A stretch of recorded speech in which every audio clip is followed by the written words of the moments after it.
প্রিয় দেশবাসী, অন্তর্বর্তী সরকার পৃথিবীর বিভিন্ন দেশের শীর্ষস্থানীয় বিনিয়োগকারীদের সঙ্গে নিয়মিত বৈঠক করে যাচ্ছে। তারা বাংলাদেশের বর্তমান ব্যবস্থায় বিনিয়োগের বিষয়ে খুবই আগ্রহী। আশা করছি দ্রুততম সময়ে দেশের নতুন নতুন বিদেশি বিনিয়োগ আপনারা দেখতে পাবেন। সরকার দায়িত্ব নেওয়ার পর থেকে দেশে রপ্তানি 13% বেড়েছে। জানুয়ারিতে 7% কন্টেইনার হ্যান্ডলিং বেড়েছে। বাংলাদেশ বিনিয়োগ উন্নয়ন কর্তৃপক্ষ ইতোমধ্যে লাইসেন্সিং রিকোয়ারমেন্টস, প্রত্যাবাসন আইনসহ বিনিয়োগকারীদের যে সাধারণ সমস্যাগুলো রয়েছে সেগুলো সমাধানে কাজ শুরু করেছে।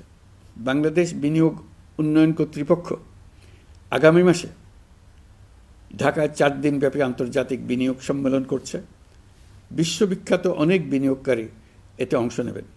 ইতিমধ্যে DP world, Singapore PSA, AP Moller Maersk কয়েক বিলিয়ন ডলারের বিনিয়োগের প্রস্তাব করেছে। অন্তর্বর্তী সরকার দায়িত্ব গ্রহণের পর থেকেই স্বতঃস্ফূর্তভাবে পৃথিবীর সকল সরকার আমাদের প্রতি বন্ধুত্বের হাত বাড়িয়ে দিয়েছে। এটা শুরু হয়েছিল গত সেপ্টেম্বরে জাতিসংঘের বার্ষিক বৈঠকে। আপনাদের মনে আছে বিশ্বের সরকার প্রধানরা কীভাবে আমাদের সঙ্গে আগ্রহ নিয়ে দেখা করতে এগিয়ে এসছে। তারপর থেকে যে কোনো সম্মেলনে গিয়েছি, দেখেছি আন্তর্জাতিক নেতৃবৃন্দের আগ্রহ কীভাবে ক্রমেই বেড়ে চলেছে। জানুয়ারি মাসে সুইজারল্যান্ডের ডাভোসে গিয়েছিলাম। এই সম্মেলনে 47টি পৃথক ইভেন্টে আমার অংশগ্রহণ করতে হয়েছে।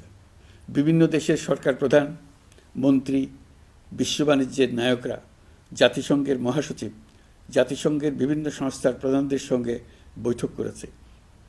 তারা আমাদের পাশে থাকার জন্য আন্তরিক আগ্রহ প্রকাশ করেছেন। সম্প্রতি আমি সংযুক্ত আরব আমিরাতে গিয়েছিলাম।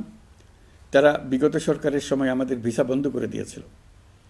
আমরা সেই দেশের ভিসার দরজা খোলার চেষ্টা চালিয়ে যাচ্ছি। তারা আশ্বাস দিয়েছেন তাদের দিক থেকে সকল আনুষ্ঠানিকতা সম্পন্ন করে ভিসার দরজা উন্মুক্ত করবেন। আমি আশা করছি সেটা দ্রুতই উন্মুক্ত হবে। আমি সংযুক্ত আরব আমিরাতকে আমাদের দেশে শিল্প কারখানা গড়ে তোলার জন্য একটি শিল্পাঞ্চল করার প্রস্তাব দিয়েছি। তারা এ বিষয়ে আগ্রহ জানিয়েছে।